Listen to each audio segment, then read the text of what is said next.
वासुदेव, आप कहाँ चले गए वासुदेव?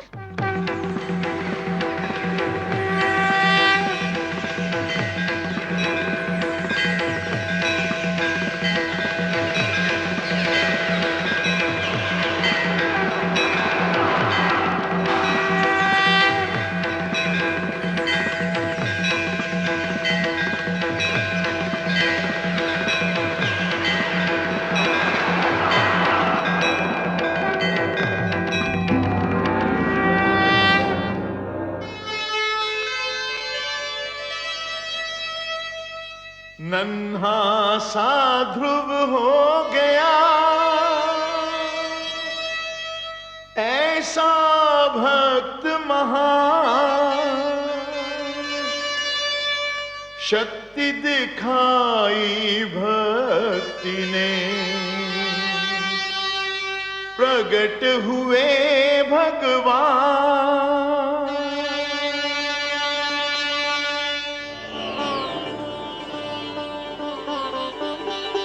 वासुदेव, मैं कहीं नहीं गया वत्स ध्रुव। तुम मुझे अपने सम्मुख देखना चाहते थे ना? तो लो, देखो, मैं तुम्हारे नेत्रों के सामने उपस्थित हूं। तुम विजयी हुए पुत्र। तुमने मुझे जीत लिया। तुम्हारे जैसा तपस्वी न कभी हुआ है और न कभी होगा। तुमने सिद्ध कर दिया कि जीव ब्रह्म का ही एक अंश है और अपनी साधना से ब्रह्म को भी धरती पर ला सकता है। तुमने यह सिद्ध कर दिया वत्स कि सृष्टि की सबसे बड़ी शक्ति है भक्ति। वत्स ध्रुव, अब श्वास लेना आरंभ कर दो पुत्र। अब मैं कहीं नहीं जाऊंगा।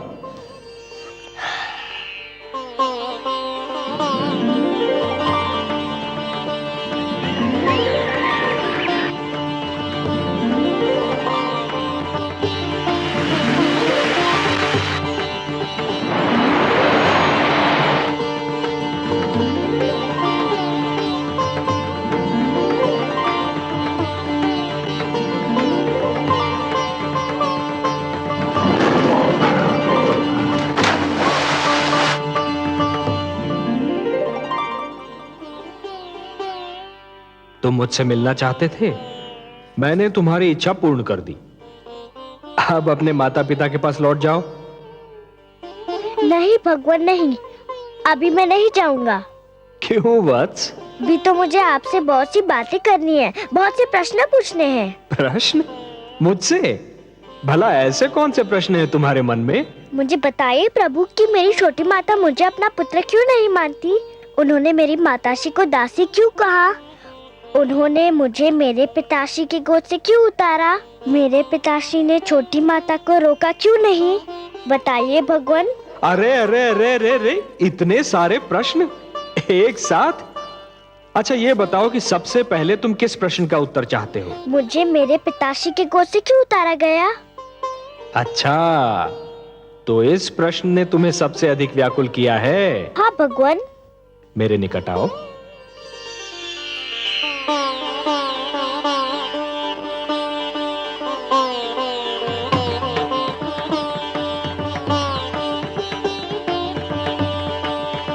और निकट आओ वत्स। आओ वत्स।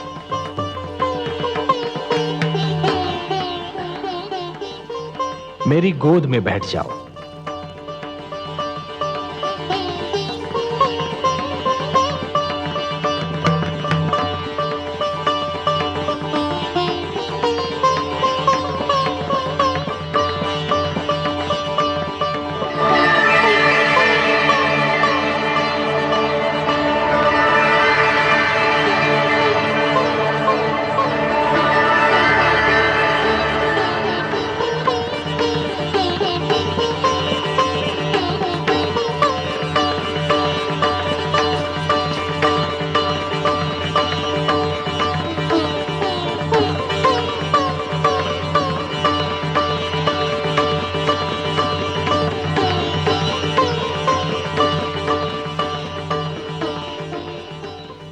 वत्स, अब और प्रश्न पूछने हैं मुझसे?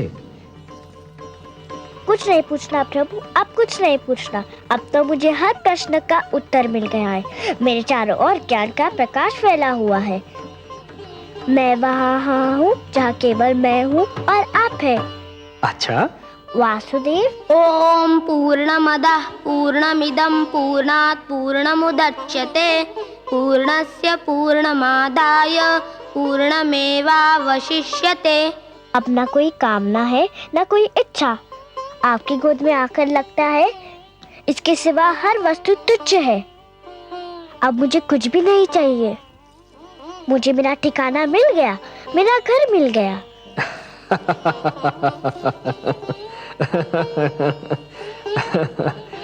नहीं वत्स, मेरी गोद तुम्हारा ठिकाना नहीं, तुम्हारा घर नहीं। तुम्हारा घर तो वो कर्म भूमि है जिसका नाम है जीवन, संसार। भक्ति से तुमने मेरा मन जीत लिया, अब कर्म के माध्यम से तुम्हें परिवार का मन जीतना है। अपने परिवार की सेवा करके एक पुत्र धर्म को निभाना है। अपनी प्रजा को न्याय पर आधारित शासन देना है तुम्हें, कि फिर किसी बालक को अपने पिता की गोद से उतारा न जाए, मेरी खोज में यूं भटकना न पड़े। वत्स, जब तुम ये समस्त धर्म निभा लोगे ना, तो तुम्हें वो स्थान प्राप्त होगा जो संसार के रहते तुम्हारा नाम जीवित रखेगा। मैं तुम्हें वरदान देता हूं वत्स, कि मानव धर्म का निष्ठापूर्वक पालन करने के उपरांत तुम्हें नक्षत्र लोक में वो स्थान प्राप्त होगा जो तुम्हारे ही नाम से जाना जाएगा। इस धरती के वासी उसे ध्रुव लोक कहकर पुकारेंगे, जहां तुम सदा जगमगाते रहोगे। यही तुम्हारे कर्म का फल होगा वत्स। वासुदेव, मुझे बताइए कि कर्म क्या है? कर्म पूजा है वत्स, कर्म यज्ञ है, कर्म जीवन है, जीवन का आदर्श है। और जीवन क्या है देव? जीवन एक सौभाग्य है पुत्र, एक वरदान है, मेरा दिया हुआ प्रसाद है, एक अवसर है, संसार की सेवा करने का अवसर, परिवार की सेवा करने का अवसर। परिवार क्या है प्रभु, मुझे इसका ज्ञान दीजिए। परिवार वो है वत्स जो जीने का उद्देश्य देता है, मानव को यह बताता है कि संसार में क्यों जिया जाए, किसके लिए जिया जाए। और संसार क्या है भगवान? संसार संसार एक बड़ा परिवार है पुत्र, परिवार का विशाल रूप है, मेरी श्रेष्ठ रचना है। वसुधैव कुटुंबकम, ये सारी वसुधा, ये सारी धरती एक ही कुटुंब है, एक ही परिवार है वत्स, और यही मेरा मंत्र भी है। ये सारा संसार मेरी ही संतान है। संसार की सेवा करना अर्थात मेरी सेवा करना, संसार के भले के लिए जीना, ये एक सर्वोत्तम आदर्श है वत्स। ध्रुव, परंतु संसार के भले के लिए मर जाना, ये वो महान कार्य है जो प्राणी को मरकर भी अमर बना देता है। वत्स, जीवन की कर्म भूमि तुम्हें पुकार रही है वत्स। तुम्हारा परिवार तुम्हारी राह देख रहा है। जब तुम अपने परिवार का कल्याण करोगे, तभी समाज का कल्याण होगा, और जब समाज का कल्याण होगा, तभी सारे संसार का कल्याण होगा वत्स। यही विधि का विधान है। जाओ वत्स, अपने कर्म की ओर बढ़ो, जीवन में उतरो, संसार में प्रवेश करो। यशस्वी भव, यशस्वी भव। प्रणाम वासुदेव, आपने मुझे धर्म, कर्म, जीवन, मृत्यु सबके अर्थ बता दिए। आपको कोटि कोटि प्रणाम। आयुष्मान भव पुत्र, आयुष्मान भव।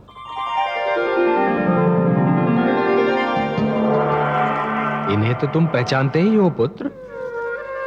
इनसे तुम कई बार मिल चुके हो। ये विष्णु प्रिया हैं, तुम्हारी माता लक्ष्मी। चाहिए माता, हम आपसे नहीं बोलते। क्यों पुत्र? आप चाहती तो मुझे बहुत पहले भगवान विष्णु की गोद में बिठा देती तो आपका क्या बिगड़ जाता? मेरा कुछ नहीं बिगड़ता पुत्र, पर मैं माता हूं और तुम मेरे पुत्र। हर माता यही चाहती है कि उसका पुत्र महान बने। यदि मैं तुम्हें भगवान विष्णु की गोद में बिठा देती तो तुम वो ना बन पाते जो आज हो। अब तुम एक महान भक्त बन चुके हो। मैं तुम्हारी सहायता करती तो मैं महान कहलाती, तुम्हारी महानता छिपकर रह जाती। मेरे स्वामी का तो यही संकल्प है कि हर मानव का कल्याण हो। मैं भी उन्हीं का संकल्प पूरा कर रही थी। आप महान है माता। मैं समझ गया कि आपने क्या किया और क्यों किया। मैं आपके चरणों में शीश नवाता हूँ। मैं आपका उपकार कभी नहीं भूलूंगा। प्रणाम। नारायण नारायण।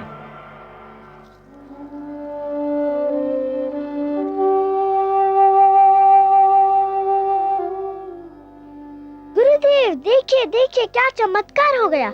यह भगवान विष्णु है और लक्ष्मी माता। ये सब मुझसे मिलने आए हैं। ये सब आप ही के कारण हुआ, आप ही की कृपा से हुआ। आप महान है गुरुदेव।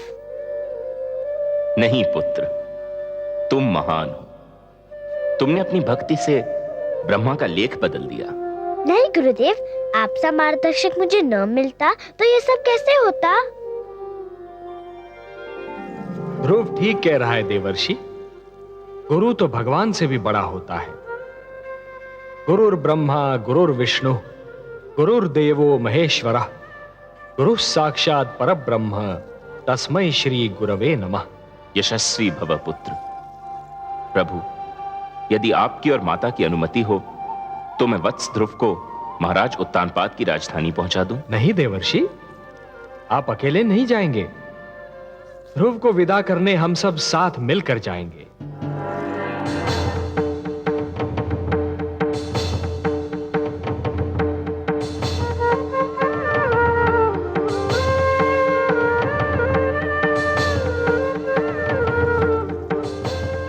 आइए माते।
क्या बात है स्वामी, आप यहाँ एकांत में क्या कर रहे हैं? एकांत? एकांत के सिवा मेरे जीवन में राही क्या है? महारानी सुनीति, लोग तो कहते हैं कि एकांत में मन को शांति मिलती है, पर यह एकांत बड़ा निष्ठुर है। मेरा एकांत अपने साथ पुत्र ध्रुव की मधुर स्मृतियों की भीड़ लाता है। इस एकांत का मौन बड़ा ही निर्दयी है। ये चिल्ला चिल्ला कर मुझसे प्रश्न पूछता है जिनके उत्तर मेरे पास नहीं। ये पूछता है कि पुत्र ध्रुव क्यों चला गया, कहां चला गया?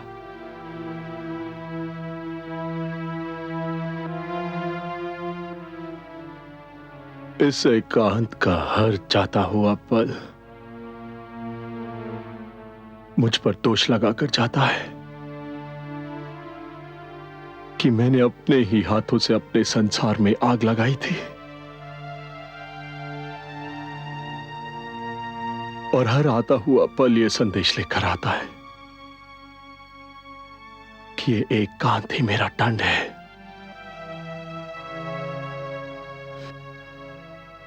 पुत्र ध्रुव के बिना मेरा जीवन अभिशाप बन गया है, और यह अभिशाप मुझे जीवन भर भोगना है, जीवन भर भोगना है।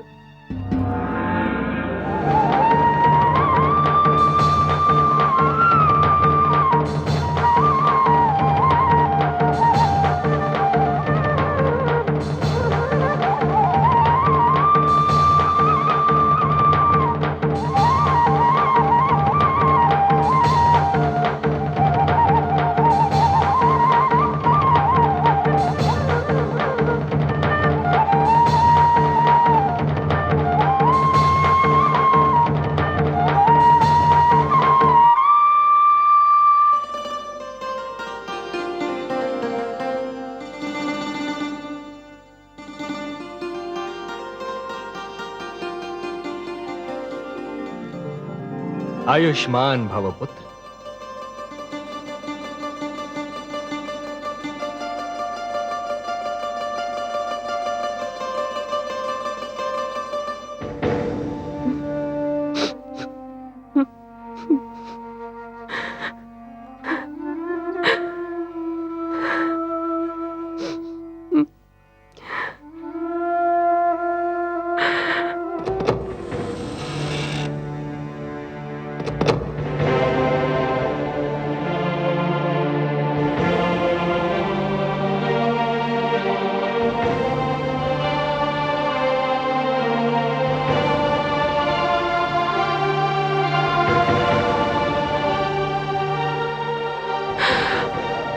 प्रणाम माते। ध्रुव तुम? हाँ, मैं आपको धन्यवाद देने आया हूँ। धन्यवाद? मुझे? मैंने ऐसा कौन सा शुभ कार्य किया है कि तुम मुझे धन्यवाद देने आए हो? आपने जो मुझ पर उपकार किया। उपकार नहीं किया पुत्र, मैंने तुम पर अत्याचार किया है, अत्याचार किया है मैंने तुम पर। नहीं माते, आपने तो मुझ पर इतना बड़ा उपकार किया है कि मैं 100 जन्म आपकी सेवा करूं तब भी उसे चुका ना पाऊंगा। मत कहो मुझे माते, मत कहो, मैं इस पवित्र शब्द के योग्य नहीं हूँ। माता वो होती है जो अपने आंचल से संतान को सुख की छांव देती है, जिसका मन प्यार का भंडार होता है। मैंने तो तुमसे केवल घृणा की है, तुम्हें केवल दुख दिया है। मैं घृणा की पात्र हूँ, घृणा की पात्र हूँ। महारानी सुनीति से मुझे ईर्ष्या थी, उसका बदला मैंने तुमसे लिया पुत्र। मैंने ही तुम्हें महाराज की गोद से उतारा, मैंने ही तुम्हें वन में भटकने पर विवश कर दिया, मैंने ही एक नन्हे से बालक को यातना झेलने पर विवश कर दिया। मैं माता नहीं, कुमाता हूँ, कुमाता हूँ। पुत्र कुपुत्र हो सकता है, पर माता कुमाता हो ही नहीं सकती। वो तो देवी के समान होती है, पवित्र और पूजा के योग्य। आप भी मेरे लिए पूजा के योग्य है। भूल गए आप? आप ही ने तो मुझे भगवान विष्णु का नाम बताया था। आप ही ने तो कहा था कि मैं भगवान विष्णु को पाने के लिए तपस्या करूं। सच पूछे तो आप ही के कारण मुझे भगवान विष्णु के दर्शन हुए। हे भगवान, जिस बालक के प्रति मैंने इतने अन्याय किए, वही आज मुझे अपनी महानता का कारण समझ रहा है। तुम महान हो पुत्र, तुम महान हो। क्या कर रही है माते? मुझे अपने चरण छू लेने दो पुत्र, कदाचित मेरे पापों का बोझ कुछ कम हो जाए। जिस दिन माता को पुत्र के चरण छूने पड़े, उसी दिन का नाम महाप्रलय होगा। मुझे अपने गले लगा लीजिए माते, मैं धन्य हो जाऊंगा। पुत्र है, मेरा पुत्र ध्रुव।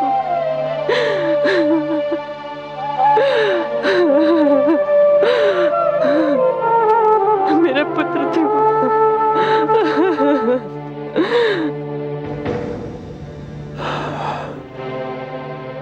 ये सब भाग्य का खेल है स्वामी। नहीं, ये कहकर मैं स्वयं को धोखा नहीं दे सकता।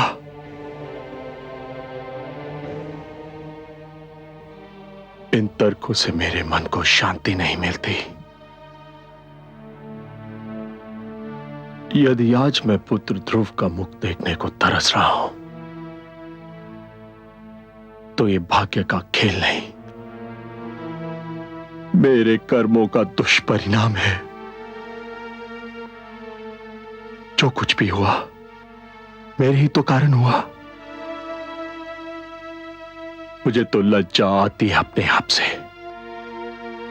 अपने इस जीवन से। ऐसा मत कहिए स्वामी, ऐसा मत कहिए। माना आज हमारा जीवन अंधेरी रात्रि है, किंतु रात्रि कोई भी हो,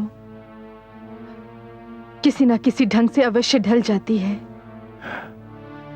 कब ढलेगी ये रात्रि? कब होगी भोर? क्या सवेरा तब होगा जब नेत्रों की ज्योति मर चुकी होगी, जब प्राणों के दीपक बुझ चुके होंगे। ऐसा नहीं होगा महाराज, दुख के दिन बीत चुके हैं। तुम क्यों आई हो? तुम्हें देखते ही मुझे सब अशुभ घटनाएं याद आ जाती हैं। ये सत्य है महाराज, मैंने आज तक जो भी किया अशुभ ही किया। मैंने कभी आपको कोई शुभ समाचार नहीं दिया, किंतु आज मैं आपको शुभ समाचार सुनाने आई हूं महाराज। तुम और शुभ समाचार? बबूल के वृक्ष पर आम नहीं फलते सुरुचि। महाराज, भगवान विष्णु चाहे तो क्या नहीं हो सकता। ये देखिए। प्रणाम माते, प्रणाम पिताश्री। ध्रुव, मेरे लाल।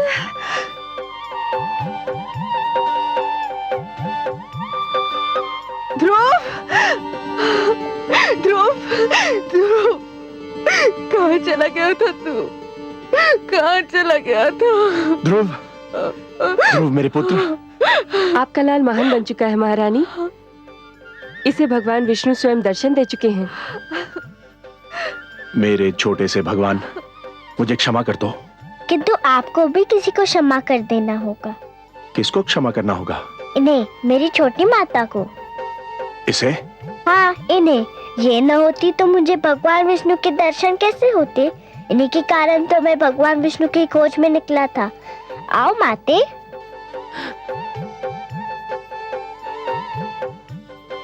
मुझे क्षमा कर दीजिए महाराज।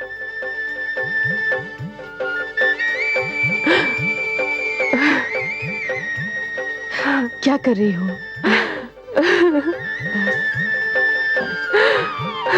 ध्रुव भैया, ध्रुव भैया।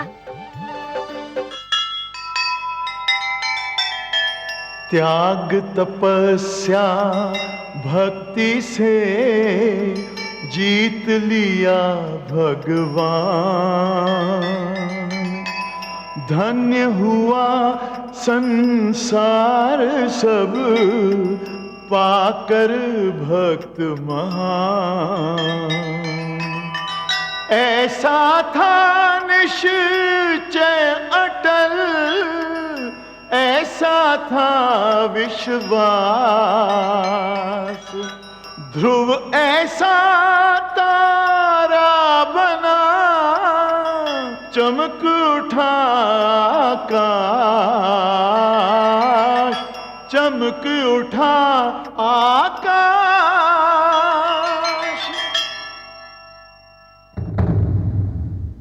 मैं मां हूं, धरती मां।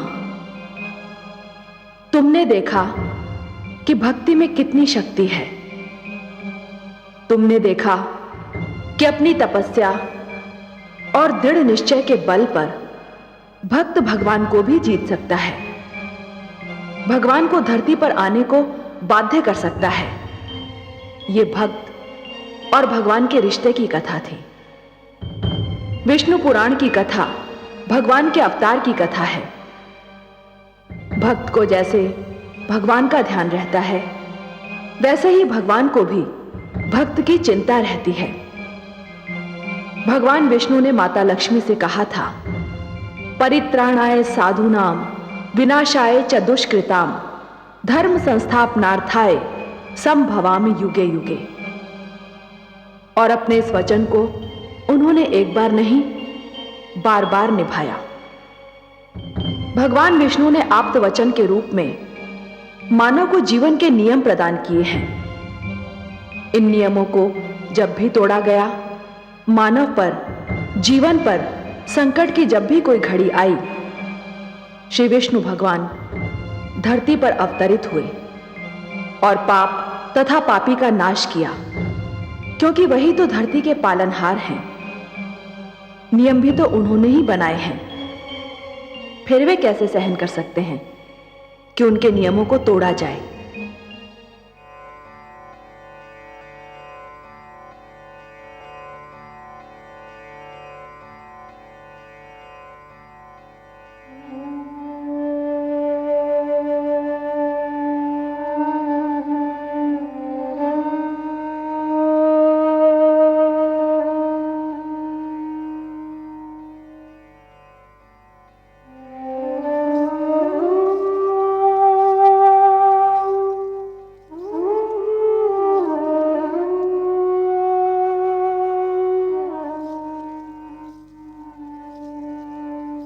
महादेवी, मैं तो समझ रहा था कि आपकी सारी चिंताओं का अब अंत हो चुका होगा। आपके पुत्र ध्रुव ने जो भी कामनाएं की थी वो सारी पूर्ण हो गई हैं, और जो वचन मैंने उसे दिए थे वो भी पूर्ण हो गए हैं। पर आप तो अब भी चिंता की मूर्ति बनी हुई हैं। क्या सोच रही हैं? हे कमल नयन, आपके सुंदर मुख से जो पावन बोल निकलते हैं वो तो मेरे हृदय पर अंकित हो जाते हैं। आपने एक बार कहा था कि धरती पर आपके अगणित भक्त हैं। ध्रुव का कल्याण तो हो गया, पर उससे केवल एक का कल्याण हुआ है, और भक्तों का कल्याण कैसे होगा? जो ज्ञान, जो प्रकाश ध्रुव को मिला, उस पर तो समस्त मानव जाति का अधिकार है। ये ज्ञान, ये प्रकाश उनको कैसे मिलेगा? ये जीवन के नियम उन्हें कौन बताएगा? वाह देवी वाह, आप केवल हमारी वामांगी नहीं हैं, आप तो हमारे विचारों की संगिनी भी हैं। आपने अभी जो कहा वास्तव में चिंता का विषय है, और हम आपके आभारी हैं कि आपने इस चिंता को व्यक्त कर दिया। मानव कल्याण ही तो हमारा परम उद्देश्य है। हमें ज्ञान का प्रकाश मानव तक पहुंचाने के लिए कुछ दीप प्रज्वलित करने होंगे।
हे लक्ष्मी नारायण,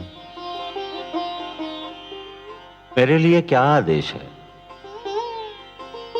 आज आपकी सभा में कुछ नवीन, अति सुंदर और महातेजस्वी पात्र दिखाई दे रहे हैं प्रभु, जिनके आज से पहले अभी दर्शन नहीं हुए। हे ब्रह्मा, ये आप्त वचन है, मेरी वाणी है। ये सारे ज्ञान के स्वरूप हैं।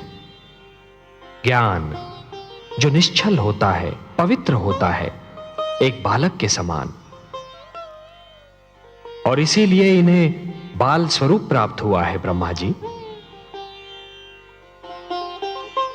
विधाता को अपना परिचय दीजिए। हे ब्रह्मा, भगवान विष्णु ने मेरा नाम ऋग्वेद रखा है।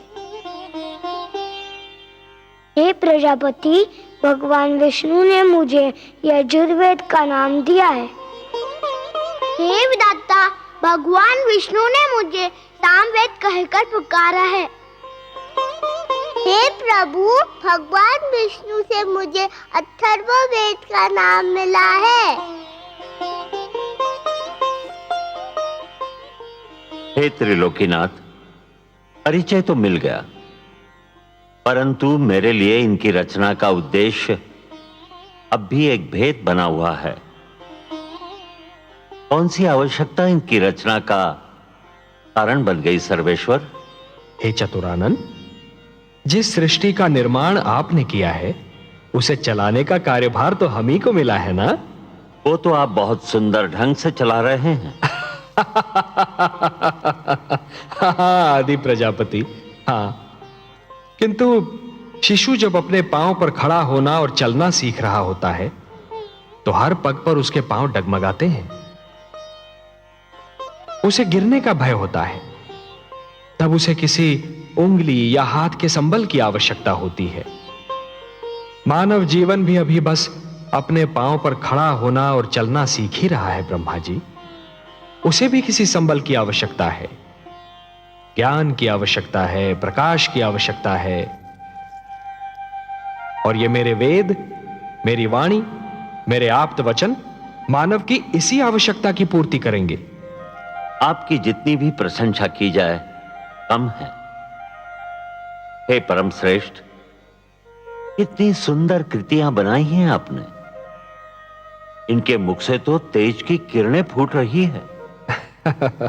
हे विधाता, आपको तो ज्ञात ही है कि मानव मुझे कितना प्रिय है। मैं तो स्वयं मानव में अपनी छाया देखता हूं। मैं उसे वो ज्ञान देना चाहता हूं जो किसी और प्राणी के पास ना हो। मैं उसे वो विवेक देना चाहता हूं जो उसे श्रेष्ठता दे, समृद्धि दे। ये वेद मैंने मानव कल्याण के लिए रचे हैं। इसीलिए तो जगत आपको मंगलकारक कहता है। हे विश्वेश्वर, आपको सदैव मानव कल्याण का ध्यान रहता है। हे ब्रह्मा, मेरा मानव पर और मानव का मुझ पर अधिकार है। ये ऋग्वेद है। ऋग्वेद का संदेश है मनुर्भव, मनुष्य बनो। मनुष्य इसका निर्देश है। ऋग्वेद ईश्वर और मानव के संबंध की परिभाषा है। यह मानव को प्रार्थना के मंत्र सिखाएगा। ब्रह्मा जी, आप तो स्वयं दयामय हैं प्रभु, प्रार्थना और पूजा की आवश्यकताओं से परे। हे सर्वशक्तिमान, प्रार्थना का आपके लिए क्या महत्व है? हे ब्रह्मा, प्रार्थना का महत्व मेरे लिए नहीं है। प्रार्थना का महत्व तो मानव के लिए है, क्योंकि प्रार्थना झुकना सिखाती है। जिस प्रकार वृक्ष की डाली फलों से लद जाने पर झुक जाती है, उसी प्रकार जब मनुष्य को ज्ञान और समृद्धि मिले तो उसे झुक जाना चाहिए। जो सिर झुकता नहीं, उस सिर में अहंकार अपना डेरा डाल देता है। ऋग्वेद मानव को अहंकार से बचाएगा। ऋग्वेद मानव को यह सिखाएगा कि सिर किसके आगे झुकाना चाहिए और कैसे झुकाना चाहिए। आप सच्चिदानंद हैं, सत हैं, चैतन्य हैं, चित हैं और आनंद स्वरूप हैं। आपके विचार भी आप ही की भांति आनंददायक हैं नीलकांत। मुझे शेष वेदों की महानता से भी अवगत कराने की कृपा करे प्रभु। ये यजुर्वेद ये मानव को यह बताएगा कि मैं यज्ञ में निवास करता हूं। हे सृष्टि रचयिता, जीवन का दूसरा नाम है कर्म। जब कोई कर्म दूसरों की भलाई के लिए किया जाता है तो उसे यज्ञ कहते हैं। यज्ञ परोपकार का दूसरा नाम है और परोपकार दूसरों की भलाई करने का सर्वोत्तम गुण है। हे ब्रह्मा, जैसे एक रस्सी के बिना जल से भरा हुआ डोल कुएं से बाहर नहीं आ सकता, वैसे ही यज्ञ के बिना मानव जीवन भी अज्ञान के अंधकार से ज्ञान के उजाले में नहीं आ सकता। और यही संदेश देगा मानव को यह यजुर्वेद। मुझे सामवेद का ज्ञान भी दीजिए प्रभु। सामवेद? हे ब्रह्मा, आपकी सृष्टि के कण कण में संगीत बसा है। संगीत जो मन को मुग्ध कर देता है। संगीत कोयल की कूक में भी है और पपीहे की पुकार में भी, नदी की लहरों में भी है और झरने के बहाव में भी। आत्मा को परमात्मा की झलक मिलते ही मन में राग अनुराग का जो सोता फूट पड़ता है, उसी का मधुर संगीत है ये सामवेद। संगीत ज्ञान का भंडार है ये सामवेद। और यह अथर्ववेद। हे आदि प्रजापति, आप तो जानते हैं कि धरती पर सूर्य अपने संग एक नवीन दिन के साथ साथ एक नवीन समस्या, एक नवीन कठिनाई भी लाता है। और मानव जीवन की प्रगति के लिए यह आवश्यक भी है कि वो समस्याओं को सुलझाता रहे, कठिनाइयों से लड़ता रहे। यह अथर्ववेद मानव को धरती पर पैर जमाने का पाठ पढ़ाएगा, उसके मन और शरीर को आपत्तियों विपदाओं से बचना सिखाएगा और समस्याओं को सुलझाने का मार्ग दिखाएगा। हे सर्वेश्वर, ये वेद पाकर तो मानव धन्य हो जाएगा, वो श्रेष्ठ हो जाएगा। आप धन्य हैं प्रभु, धन्य हैं। अपने आप्त वचन के रूप में संसार को यह अनुपम भेंट दे रहे हैं। हे ब्रह्मा, यदि मानव ने इन वेदों की रक्षा की तो ये वेद भी मानव की रक्षा करेंगे। धर्मो रक्षति रक्षिता। मैं चाहता हूं कि मेरी वाणी को सुरक्षित रूप से आप मानव जाति तक पहुंचा दें। यह कार्य तो आप ही कर सकते हैं ब्रह्मा जी। मैं आपके आदेश का सहर्ष पालन करूंगा सर्वेश्वर। हे ज्ञानकोश, आओ मेरे साथ।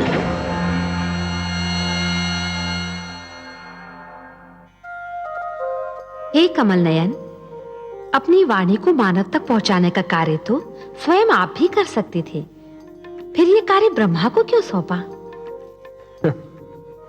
महादेवी, मेरी वाणी में तो जीवन का वरदान है, मानव संस्कारों का समावेश है। परंतु सृष्टि के निर्माता तो ब्रह्मा ही है ना। मानव को जन्म उन्होंने ही दिया है। इसीलिए मेरी वाणी के वरदान और संस्कार मानव जाति तक केवल ब्रह्मा ही पहुंचा सकते हैं।